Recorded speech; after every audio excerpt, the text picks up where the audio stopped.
Lesson 12, Fibonacci numbers and convergences. Before we get started, I'd like to point out a couple things. At the back of the book, there's a great exercise for understanding the convergences. The second thing I'd like to point out is up in the top left-hand corner, I have a sign called Important Information. You'll see this sign appear throughout this lesson. Please reread and understand the contents that is on that page. That will help you become a better trader. Some of the information are traders' tips and helpful hints that can help you make money as well as help you avoid losing money. Also in the bottom center, you'll see a number. That is the number slide that we are presently on. Throughout this lesson, if you get lost, just cross-check the number in your workbook to the number slide that you're looking at. There are 16 lessons on trading the Forex to help you. These lessons focus in on technical analysis and are applicable in other markets. Successful traders will do what unsuccessful traders can't and won't do. You will find that successful traders are successful for a reason. Understanding convergences will play a big part in your success as you trade. The 21-day 3% rule is all about the human mind forgets 80% of the knowledge it acquires within 3 days, and over the next 18 days, it continues the loss of information until it settles at retaining only 3% of the original acquired information. If you don't use it, you lose it. Play this lesson over and over again until you understand it, because by the end of this lesson, you will understand that the markets can only move up, down, or sideways.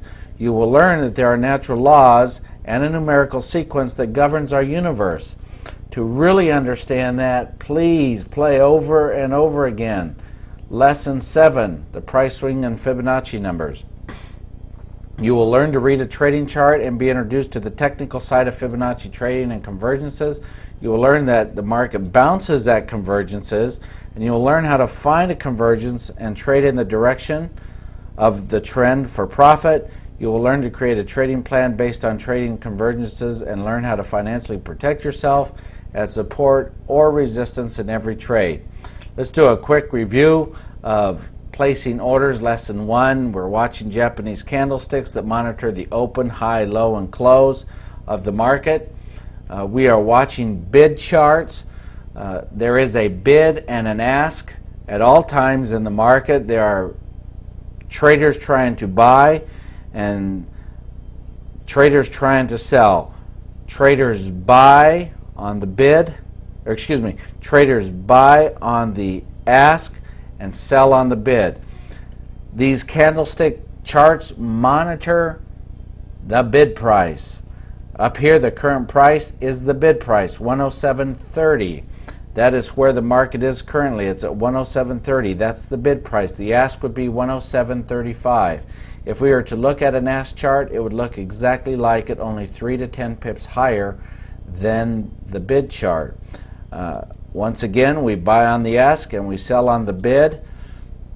That is very important information. If you enter the market, you'll be buying on the ask. You'll need to place 2 sell orders, one for a protective loss stop, which will be on the bid, one for a protective or for a sell limit, which is also on the bid.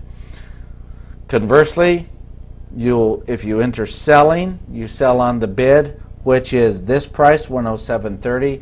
Your 2 buy orders will be placed on the ask, which means the ask price will hit your buy stop order before the bid will. So please don't lose sight of that. I've explained this at the beginning of each lesson so that you clearly understand where and how stop orders work and limit orders work. The types of orders you're using are market orders, which is an order placed at the market. Whatever the bid and ask is, that becomes your order. A limit order is an order placed to enter or exit the market at the exact placed price or better with no slippage. Stop orders are an order placed to enter or exit the market at an exact price that turns into a market order when touched. Any order that's placed above the market or below the market is called an open working order. When you buy above the market, you tag that as a stop order. When you sell above the market, that will be a limit order. It'll be an open working unfilled limit order. When you buy below the market, you tag that as a limit order. When you sell below the market, you tag that as a stop order. They will be open working unfilled orders. Ordering rules: every buy should have 2 sells, one for profit, one for loss. For whatever reason you enter the market on a buy, you'll have a sell limit for profit and a protective stop loss order, sell stop, for potential loss. If you're shorting the market, you should have 2 buys. Every sell should have 2 buys. When you enter selling, you should have a protective stop loss order at the last high and a limit order, a buy limit exit for profit. OCO means whenever you enter the market, a buy with 2 sells or a sell with 2 buys. OCO means you attach the 2 orders, and whichever the market hits first, it will cancel the other order, so you don't have a open working order. Cancel replacing: please remember, only cancel in place to the new last low after the market has made a new high, enabling you to take advantage of the full move. The same will exist in chasing the market. In a bearish direction, only cancel and replace to the new last low after the market has made a new low. Bulls buy low first and sell high second. Bears sell high first and buy low second. Either way, bears who short the market buy low and sell high. They just do it opposite of a bull. Technical traders learn to read charts. Technical traders read charts like doctors read x-rays. To the trained eye, charts are telling a story. Technical analysis gives traders a high probability of knowing where the market is going. Why? Because we're creatures of habit. Because a chart is a chart is a chart, technical analysis becomes applicable to all charts that you can pull up. Go and look at all the charts in your financial portfolio, and once you've been educated on how to read charts, you will start to control your financial future. Let's review support and resistance real quick for this. Remember, highs are 2 candles to the left, 2 candles to the right that are lower than either the body of the candle or the wick high, and not all highs are levels of resistance. Only higher highs that are being created become new levels of resistance from where the market is currently trading. Lows are 2 candles to the left and 2 candles to the right that are higher than either the body of the candle or the wick low. Not all lows are levels of support. Only lower lows that are being created become new levels of support from where the market is currently trading. Please don't underestimate the financial game, which is clearly discussed in Lesson 2. You want to train your eyes to just scan a chart and see all the levels of resistance and all the levels of support. All protective stop loss orders must be at the last low if buying and the last high if selling. Remember, if you buy, place your protective stop loss order at the last low and do not trade without a protective stop loss. If you are selling and shorting the market, you will place your protective stop loss order at the last high and do not trade without a protective stop loss order. If the stop order is too far away from the entry point and does not meet your equity management requirements, pass on the trade. Go find another trade. So let's review trends and trend lines real quick. Lesson 5, an uptrend is when the market is making higher highs and higher lows. That is an uptrend. You draw your trend lines across the lows. As you can see in this chart, draw your trend lines across the lows. There's three primary upward trend lines that we're monitoring. One is an inner, outer, and the long-term outer. Downtrends work the opposite. The market is making lower lows and lower highs. When you spot a downtrend, you draw your downtrend line across the highs, just as you see it in this chart, across all your highs or your levels of resistance. There are three primary downtrend lines that are forming. One is called an inner, an outer, and a long term. Lesson 5 really focuses in on teaching you how to draw your trend lines. Just a quick review on price swings and extensions with Fibonacci numbers. To really help you understand this lesson, you really need to review and understand Lesson 7, price swings and Fibonacci numbers. But this is the business in its entirety. You have a rally, a retracement, and then another rally in an uptrend, which is called the extension. Please study that, understand it. This is how the market works: rally, retracement, extension. It's only when the market takes out the previous high in an uptrend that it is working on the extension. In the Fibonacci numbers, believe it or not, the market is governed by natural laws, just like the world is governed by natural laws. We have the Fibonacci sequence, which is 2 plus 3 equal 5, 3 plus 5 equal 8, 5 plus 8 equal 13. This was discovered by Leonardo Fibonacci in the year approximately 900 AD. As he studied numbers, lesson 7 is quite fascinating to understand how he went about discovering all this.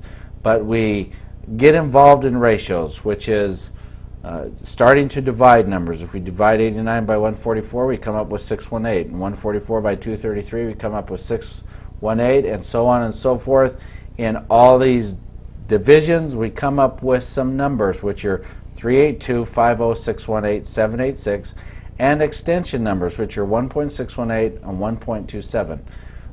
Fibonacci ratios are hidden potential levels of support in an uptrend, and they, if the market bounces at a 382, 50, 618 and takes out the previous high, it should go to the 1.618, just as you see it here. These are all the retracement values. These are your extensions. If the market bounces at any of these levels, U-turns, takes out the high, it should go to the extension. In an uptrend, if the market bounces at a 786, it is slowing down, and when it U-turns, it goes only to the 1.27 extension. Look at how the market rallied, retraced all the way to the 786, bounced, and only went to the 1.27 extensions. Downswings work exactly opposite, and in the same numerical sequence. In a downtrend, the market is swinging down, creating downswings and downswing extensions. Look at how here is the market. It is swinging down, retracing, and going to an extension. Fibonacci ratios are hidden potential levels of resistance in a downtrend. These become the Fibonacci numbers in a downtrend, which are the opposite of an uptrend. Contact us here at Market Traders if you do not understand how to spread your Fibonacci's on your data. Make sure that you have a data program that can give you all the Fibonacci numbers and their extensions. But in a downtrend, if the market bounces at a 382, 50, 618, U-turns, takes out the low, it should go to the 1.618 extension, just as you see it here. Anywhere here at the 382, 50, 618, if it bounces U-turns, it should go all the way down to the 1.618 extension. Look at how it went down, hit the 1.618 extension. Now it's bouncing back very aggressively. And if it retraces all the way back to the 786, it will only go to a 1.27 extension, just as you see it here. Here is the downswing. There's the 786 bounce.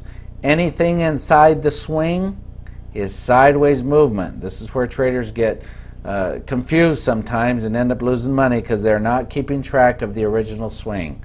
The reason you want to trade in the direction of the trend at a 618 or 786 Fibonacci bounce is because if the trade does not work out and the market decides to reverse, your losses will be small. And if you properly listen to the market with your eyes and you look where the market has been, it will tell you where it's going to go. Look at how if you entered here at the 618, it did bounce, but then it formed that Gartley that we talked about in lesson 13, and came all the way back down to the 786, bounced off the 786, and then took its time to go to the 1.27 extension. The market has been slowing down. Lesson 12, Fibonacci numbers and convergences. I have found this lesson to be very, very necessary to the success of a trader. Understanding convergences creates a greater probability of a bounce and places your trade in a higher percentage of moving in your direction, because the term convergence means a location where there is more than one hidden educated reason for the market to bounce. Example, a trend line, a fib number, the completion of a beat, etc., an evening star, morning star, whatever the case may be. As a matter of fact, you would like to find a location where there is a compilation of several issues. Now, uptrend price swings. Remember, we start with the low and high, and that constitutes an uptrend price swing. Well, and uptrends are when a chart is establishing higher highs and higher lows. Well, those swings can make up bigger swings. In other words, two small swings can make up one large swing, or three small swings can make up one large swing. But the market moves in waves. Those waves are called price swings. Uptrend price swings start at a low and stop at a high. Two small swings can create one large swing. Let's look at this chart.